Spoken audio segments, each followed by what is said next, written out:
Hello folks, we are back today with another Hadea video, and today we're taking a look at 10 things you'll absolutely want to know before purchasing and or diving into Hadea for the first time. I will add a very minor spoiler warning right now. We won't touch on anything too deep, but most of the game's mechanics and themes will be explained quite a bit, so you have been warned. And as a final side note folks, we are indeed sponsored by Games Planner on this channel, so check the description below and there will be a link for you all to grab 15% off either the standard or deluxe editions of Hadea for PC, which I'll touch on again at the very end of this video. Anyway, let's get started. Coming in at number 10, we have the fact that Hadea is not a Souls-like or action RPG game and actually finds itself in the action-adventure genre instead. Whilst it does borrow a few elements from other genres here and there are no rest points within the game, no resources to be dropped or lost upon death, and the entire experience will be a lot more forgiving than what we'd expect from either of the other two genres. Instead, we can expect a story-driven experience with combat, exploration, questing, etc. all blended in, but none of these aspects are the core focus of the game, meaning there will be moments where things are combat heavy. However, other times you might find yourself not bumping into enemies for a little while and happening across clues or secrets instead, and then other times you may find yourself wrapped up with various different conversations or leads, whether it be that you've entered into a settlement, an outpost, or maybe even just a random encounter that you've stumbled into. This does mean that for anyone really interested in the combat, you can't just skip the dialogue and you will actually need to be paying attention, and anyone coming for the puzzles and overall story will very much need to get to grips with the combat, as both elements are heavily riddled throughout the game. Now, coming in at number 9, we have the investigation side of gameplay. I've added this one early as I feel it's very important for all players to know about this aspect of the game.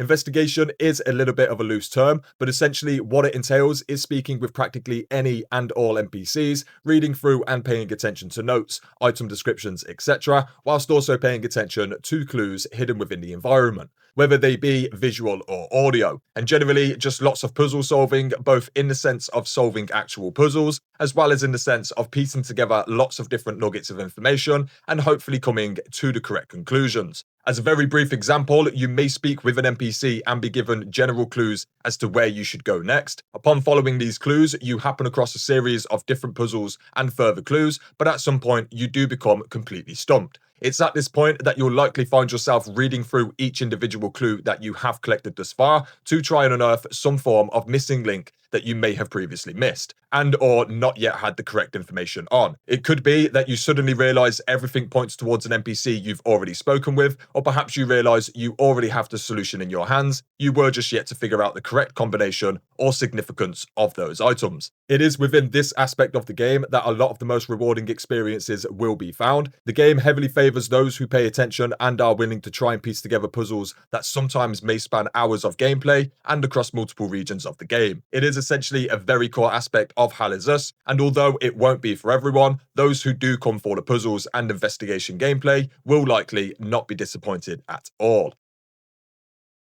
Okay, for number 8, we have somewhat of an extension from number 9, and that would be no hand-holding at all. Another important foundation of this game that all players will want to know about is that there are no quest markers, minimap, or even a world map. Instead, you'll be expected to familiarize yourself with your surroundings whilst depending entirely on the information and clues that you acquire, and how well you decipher and follow said information and clues. This extends to quests having no strict outline for what you must do and or in which order. You are given access to practically all of the important information you've gathered thus far, but the game will in no way, shape or form piece anything together for you. This once again highlights the importance of paying attention to dialogue, notes, item descriptions, and your general surroundings, so anyone interested in this game should absolutely know what will be expected of them. Coming in at number 7, we have the APC and World Map. Now, Hadea is broken into multiple regions where they are mostly open areas with lots of much more linear paths and locations hidden throughout.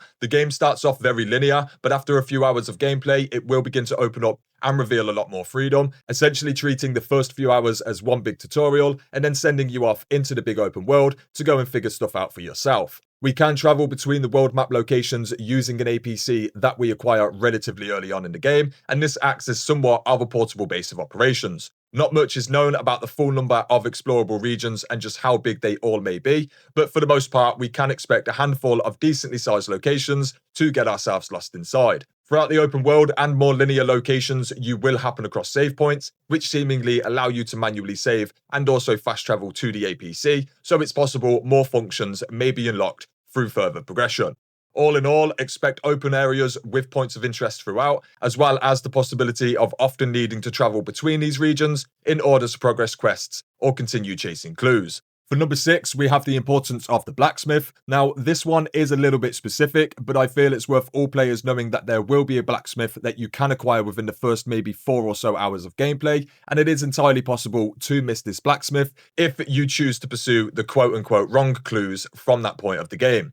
The repercussions of not locating the Blacksmith when you actually can will be that you can't upgrade your weapons, and this may cause you to be at a very obvious disadvantage whilst inside of combat.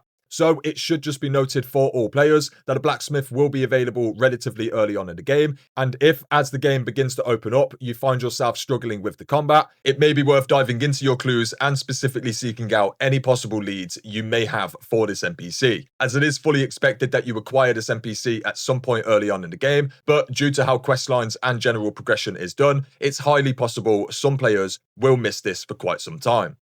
Coming in at number 5, we have the abundance of side quests. After combing through the limited amount of footage that is available for Hal Is Us, it's purposefully been made in a way that rewards exploration and perception, where some quest lines can be completely missed and have no requirement to be completed for the main story to be achieved, and thus there is tons of potential that some hints may not be relevant to anything you currently know of. These side quests range from fully fleshed out quest lines to much smaller stories that often do go full circle and can often find themselves taking hours of progression in order to be continued or rewarded for. It's just something I thought I'd point out for you all, as given how story driven and focused this game is, I'm sure you're all pleased to hear there's tons of side content to complete along the way too.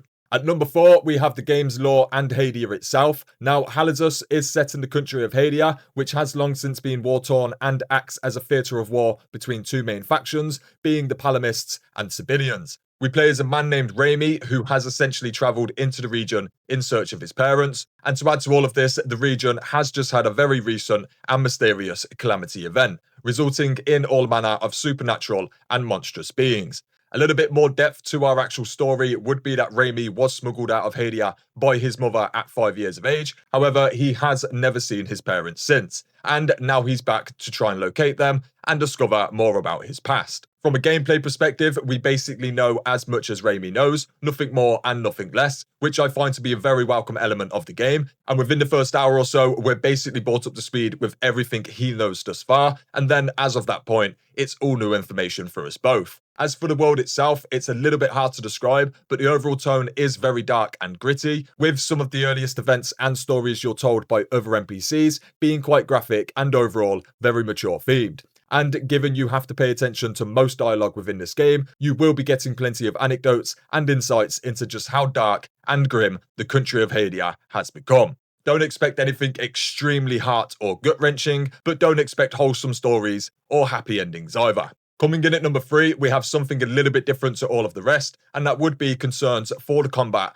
and enemy variety limitations. We will start with the combat, and for the most part, this does look quite promising. We have at least 4 weapon types confirmed so far, no character leveling or skill tree at all, but we do have a fair few stats regarding the weapons, and they all have a range of options available in terms of upgrades. Adding to this, we have 4 weapon ability slots and 4 drone ability slots, totaling 8, as well as light attacks, heavy attacks, dodging, blocking, parrying, and a built-in healing mechanic that is tied into how much damage that you've already dealt out. So all in all, quite solid for the combat. However, some reports have said that the overall range of variety may be lacking compared to other games, where combat is more of a focus. I personally wouldn't worry too much here, as I feel for what this game actually is, there will likely be enough to the combat for it to do the job and more. But where deeper concerns do lie would be with the overall enemy variety. So far, all enemy types are just white monstrous beings, along with a few other supernatural enemy types. But beyond this, we do not have much sign of variety or any other enemy types outside of this particular pool. I could be wrong, and much more may just be waiting to be revealed, and I do absolutely hope this is the case, but it's worth mentioning that at this very moment in time, enemy variety could absolutely be lacking.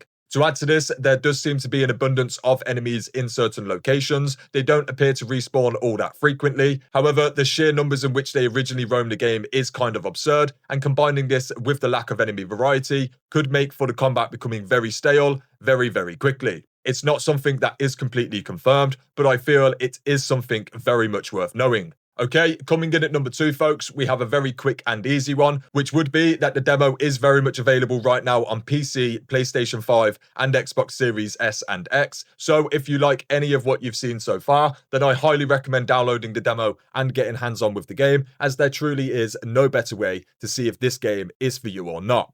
The demo starts a little bit slow, but it does eventually open up and give you a decent portion to play through and test out the mechanics, weapons, exploration, etc. So again, I do advise checking it out if you're even just remotely interested in Hal is Us. And then finally, folks, for number 1 on this list, you will all want to know that Hal is Us does have 3 days early access available, but only to those who do pre-order the deluxe edition of the game, which does have various different prices depending on platform and region. I have a full breakdown of the deluxe and pre-order bonuses, so do feel free to check it out if you like, but ultimately it's free character skins, free drone skins, an in-game side quest, the art book, soundtrack, and then 3 days early access, which starts on the 1st of September, and the official release is 3 days later, on the 4th of September instead. As mentioned at the beginning of this video, folks, we are sponsored by Games Planner on this channel, so use the link below for 15% off either the standard or deluxe editions, and any games purchased using the link below does absolutely help out the channel.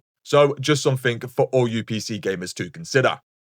Anyway, that would be it for this one, folks. I'll be back over the coming days with more Wu Chang and Hal is Us. And then as of the 1st of September, I will be going pretty hard on the Hal is Us guides and news, so stick around for all future developments. I do have a range of guides and news videos on the channel already, so do feel free to stop on by and check things out. But otherwise, thanks for watching, folks. And until next time, peace.